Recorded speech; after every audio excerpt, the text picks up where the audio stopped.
Good morning, students. VKM India is here and you are welcomed in orientation. Students, we are going to continue the same topic, that is preposition. Already I have defined preposition and some specific uses also I have taught you. हमने आपको preposition की परिभाषा पहले बता दी है, preposition होता क्या है, कैसे यूज होता है, ऑलरेडी हमने video first and video second में बता दिया है. ये वीडियो थर्ड है जो preposition को हम लोग आगे कंटिन्यू कर रहे हैं. स्टूडेंट्स, ग्रामर घबरा के नहीं पढ़ा जाता है, आपाधापी में नहीं पढ़ा जाता, दौड़ते हुए नहीं पढ़ा जाता. पहले ही हमने कहा कि ग्रामर सीखा जाता है. सीखने में स्टेबिलिटी चाहिए, सीखने में स्थिरता चाहिए. आप अपना कंसेप्ट बनाइए, आप अपने एग्जाम्पल्स लीजिए. जो एग्जाम्पल्स मैं बता रहा हूं उन एग्जाम्पल्स के आधार पर आप अपना एग्जाम्पल्स बनाइए, थोड़ा उस पर काम करिए. certainly it will be yours and you will be able to utilize these all things properly. You are preparing for competitions, you are wishing to speak English very nice, so certainly for it you have to work hard, you have to wait for a while, you should not be in hurry. Dear friends, मेरे पास एक option है कि अगर board पर मैंने कुछ लिखा और टॉपिक एक्सप्लेनेशन शुरू किया तो इसके अंत तक मुझे बोलते जाना है, मुझे कंटिन्यूएशन में सारी चीजें बोलनी है. बट यू आर लकी, आपके पास एक ऑप्शन है कि आप अपने वीडियो को बार बार रिवाइंड कर सकते हैं, बार बार उसे देख सकते हैं और उसमें से चीजें नोट कर सकते हैं, समझ सकते हैं. 15 मिनट का वीडियो आप 1 घंटे में भी देख सकते हैं. No bound is there. So this is your luck and just continue with the topic and try to learn it. It's not very difficult, it's very easy. Okay, so very first in this video we are going to start from above. above, across, beyond, over, through, to, towards. बात करते हैं above की. above का जो प्रयोग है होता है, ये दो अर्थों में इसका प्रयोग होता है. एक से ऊपर, से ज्यादा. above से ऊपर. अब देखिए ऊपर की अंग्रेजी मैं आपको बता रहा हूं. This is my palm. On, अगर स्पर्श है तो this is on. This is over, और बहुत ऊपर है तो दैट इज above. एग्जाम्पल ले सकते हैं. This marker is on my palm. The book is on the table. We are standing on the roof. और the fan is over our head. The fan is over our head and the stars are above us. The stars are above us. above का प्रयोग हम लोग बहुत ऊपर के लिए इस्तेमाल करते हैं. और above का एक दूसरा अर्थ भी होता है से ज्यादा. अपनी आमदनी से ज्यादा खर्च मत करो. Don't spend above your income. This is above your income. तो से ज्यादा के सेंस में भी हम लोग above का प्रयोग करते हैं. above the sky, आकाश से ऊपर भी एक दुनिया है, हम लोग ऐसी कल्पना करते हैं. तो above the sky there's a world. और above your income, आपकी आय से ज्यादा. don't spend above your income. आगे across. across का अर्थ होता है के पार. के पार का मतलब नदी के पार, सड़क के पार, जंगल के पार, जीवन के पार, आकाश के पार. across the sky, सड़क के पार, अक्रॉस द रोड. नदी के पार तो हम बोलते हैं अक्रॉस द रिवर. समुद्र के पार तो अक्रॉस द सी. आपके सोच के पार तो अक्रॉस योर थिंकिंग. ऐसा हम लोग बोलते हैं. इसके बाद से ज्यादा का भी सेंस अक्रॉस का होता है. Cross, don't spend across your income. Across above के सेंस में इसका भी प्रयोग हम करते हैं. बियॉन्ड का अर्थ होता है के बाहर, बियॉन्ड योर लिमिट.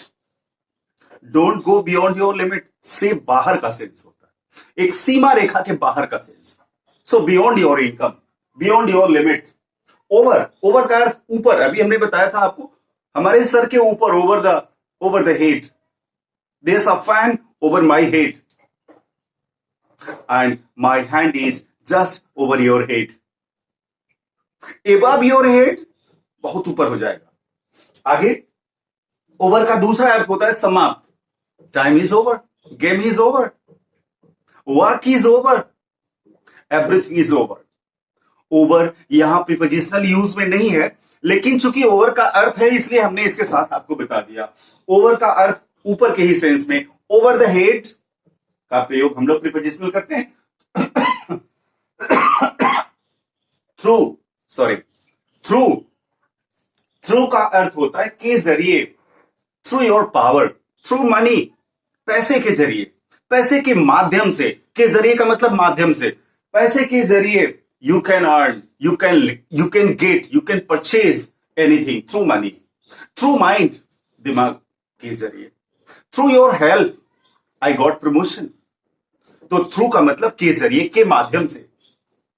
और through का एक और अर्थ होता है जो बहुत इनफॉर्मल है, लेकिन कभी कभी इस्तेमाल किया जाता है। दिल्ली से होकर, तो through Delhi, through Delhi, through Lucknow, through Allahabad, से होकर के सेंस में हम लोग यातायात, यात्रा के सेंस में हम लोग कभी कभी इसका इस्तेमाल करते हैं। इसके लिए स्पेसिफिक वाय होता है जो आगे अभी आएगा। टू, टू का अर्थ होता है को से, दिशा निर्देश के लिए, डायरेक्शन के लिए टू का इस्तेमाल। He is going to station means he is going to station का मतलब वो स्टेशन ही जा रहा है, स्टेशन को जा रहा है। He is going to school, तो स्कूल को जा रहा है, उसका गंतव्य स्कूल है, डेस्टिनेशन स्कूल है। और से का भी सेंस कभी कभी नहीं, अक्सर। I want to talk to your father, to your father, to your father, I want to talk to your father, to your father means तुम्हारे पिताजी से। I want to talk to the DM of Varanasi, I want to talk to the DM of Varanasi. So to DM, को, no, से, DM से। You should talk to your teacher, तुम्हें अपने teacher से बात करनी चाहिए। टूवर्ड्स, की ओर, को नहीं की ओर। He is going to station का मतलब वो स्टेशन जा रहा है, स्टेशन को जा रहा है, स्टेशन ही जा रहा है। And he is going towards station का मतलब ये नहीं हो कि वो स्टेशन जा रहा है, स्टेशन की ओर जा रहा है, कहीं और भी जा सकता है। आगे बढ़ते हैं। टूवर्ड्स की ओर, towards hell, he is going towards hell, वह नर्क की तरफ जा रहा है। And you are proceeding towards heaven, you are proceeding towards progress. So this is towards, towards दिशा निर्देश के लिए होता है, की ओर का सेंस देता है वो। आगे बढ़ते हैं। For, for is very easy and we have ever use, so we can say here for के लिए, for India, I can do anything. And for you students, I am trying my level best to give my best to make you learn English. So, for you. And for me, can you do something? Yes. Just like this video. Share this video and subscribe this channel too. You can do for me. For me. मेरे लिए. For India. For your family, for your friends. क्योंकि कभी, हालांकि वो prepositional use नहीं है, conjunctional use है। कभी कभी हम लोग फॉर का प्रयोग क्योंकि के लिए भी कर सकते हैं। I want to meet you for he is my friend, I want to meet him for he is my friend. ऐसा इनफॉर्मली हम लोग बोलते हैं और लिखते भी हैं। वहां फॉर का मतलब क्योंकि, लेकिन प्रीपोजिशनल यूज में फॉर का मतलब के लिए, लेकिन किसी काम के लिए, किसी नाउन के लिए। आगे बढ़ते हैं। डिस्पाइट, डिस्पाइट का मतलब होता है के बावजूद। Despite working hard I could not get good marks. Despite working hard people are not getting success in different competitions. So despite working hard, कठिन परिश्रम करने के बावजूद। आगे बढ़ते हैं। अप एंड डाउन, ये दोनों का अर्थ होता है ऊपर, सॉरी, अप का मतलब ऊपर, डाउन का मतलब नीचे, लेकिन सीधे ऊपर नहीं। अप का मतलब स्टेरिकल ऊपर, धीरे धीरे ऊपर जाए। इसलिए हमने यहां एक छोटा सा डायग्राम बनाया है। जब कोई चीज धीरे धीरे ऊपर जाती है तो इट इज गोइंग अप, और कोई चीज धीरे धीरे नीचे जाती है तो that is going down. His business is going up का मतलब ये नहीं कि रातों रात वो अरबपति बन गया। अकॉर्डिंग टू टाइम, समय के अनुसार, gradually he is going up, धीरे धीरे वो ऊपर जा रहा है। और ही इज गोइंग डाउन, धीरे धीरे वो नीचे जा। कोई भी चीज कोई भी नाउन अप एंड डाउन तब होगा जब वो एक हिस्टोरिकल अप हो और एक हिस्टोरिकल डाउन। Is it? आगे, बिलो, नीचे। बिलो का मतलब नीचे, पोस्ट में नीचे। Below your father, below this post. किसी एब्स्ट्रैक्ट के लिए, किसी भाव के लिए अगर नीचे की बात करनी है, ये बड़ी नीचे की बात है। ये बिलो स्टैंडर्ड हम लोग बोलते हैं, it is below standard. Standard कोई कुर्सी नहीं होती कि उसके ऊपर आप बैठे हैं, उससे नीचे और उससे ऊपर। नो, बिलो स्टैंडर्ड एक एब्स्ट्रैक्ट है, एक सोच है। तो उसके नीचे और उसके नीचे की बात करनी है। Below standard, below average, below the post, he works below this post, ऐसा बोल सकते हैं। पोस्ट के लिए, एब्स्ट्रैक्ट के लिए बिलो का हम लोग प्रयोग करते हैं। एंड बीनीथ, अंडरनीथ, जमीन के नीचे, जमीन के नीचे। यहां one thing more you can add here, below के साथ आप अंडर भी लिख सकते हो। अंडर का मतलब ही नीचे होता है, अंडर और बिलो। अंडर द टेबल, किसी टेबल के नीचे, किसी टेबल के नीचे। और अंडर यू, आपके अधीन। अंडर का प्रयोग हम लोग ऐसे भी करते हैं। बीनीथ और underneath, underneath, these two prepositions are there, they are used in the sense of नीचे। इनका भी अर्थ नीचे होता है, लेकिन जमीन के नीचे, धरती के नीचे। जैसे जमीन के नीचे बहुत सारे माइंस हैं, there are lot of mines under the earth, no, beneath the earth.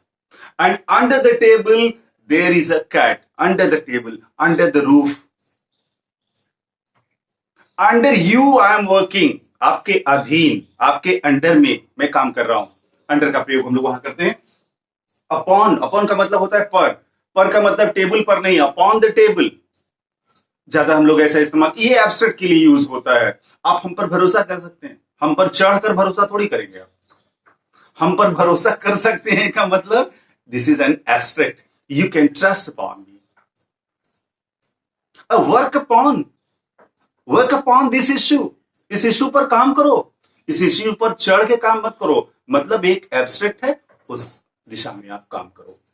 So upon का अर्थ होता है पर, एब्स्ट्रैक्ट के लिए trust upon and work upon. आगे, वाया, से होकर, via. This train goes to Delhi via Prayagraj. This train will go to Delhi via Lucknow, via Lucknow, via this route, via that route. So हम लोग वहां वाया का प्रयोग यातायात के लिए करते हैं, डायरेक्शन बताने के लिए करते हैं। And these up to here, once again I would like to revise shortly. above, से ऊपर, से ज्यादा। across, के पार, से ज्यादा। ये जो हमने हिंदी के सेंसेस दिए हैं, इसके अनुसार आपको कोशिश करनी चाहिए कि आप अपने सेंटेंसेस फ्रेम करें। और अगर आप फ्रेम नहीं कर पा रहे हैं तो that is an issue to be discussed. और अगर आप बना ले रहे हैं, सेंटेंसेस बन जा रहे हैं आपसे, so it means you are learning. This is the way to check yourself. Across, के पार से ज्यादा, अक्रॉस के पार से ज्यादा, across the river, across the sky, across your limit, across your senses, beyond your senses, over the head, through your help, आपके help के जरिए, आपके help के माध्यम से, and to the station, to the school, and towards progress. He is moving towards progress. And I want to do everything for you. I want to do everything for you. Despite working hard, everybody doesn't get the complete success in his life. So despite working hard, up, down, go up, go down, historical. And below, नीचे, post abstract के लिए, under नीचे, table के नीचे, और आपके अधीन किसी पोस्ट में किसी के नीचे कोई काम करता है तो अंडर दैट पोस्ट हम लोग बोलते हैं। Under DM many SDMs work, under DM many clerks work. So beneath and underneath, जमीन के नीचे की हम बात करते हैं जो ढका हुआ हो। सो अंडरनीथ और बीनीथ का प्रयोग हम लोग उसके लिए करते हैं। Under the earth, underneath, underneath and beneath the earth, and then upon, पर abstract के लिए, सोच के लिए, upon me, trust upon me, and work upon this project via से होकर। So I think up to here these prepositions are quite clear, and I think the prepositions which already I have taught you, you are working to learn it, and if you are getting some problems, I am ready to welcome your queries and to respond them well. So wishing you all the best. Thank you, and rest of prepositions we are going to learn in next video. That's okay. Good luck. Try your best to learn it as soon as it's possible. Wishing you all the best.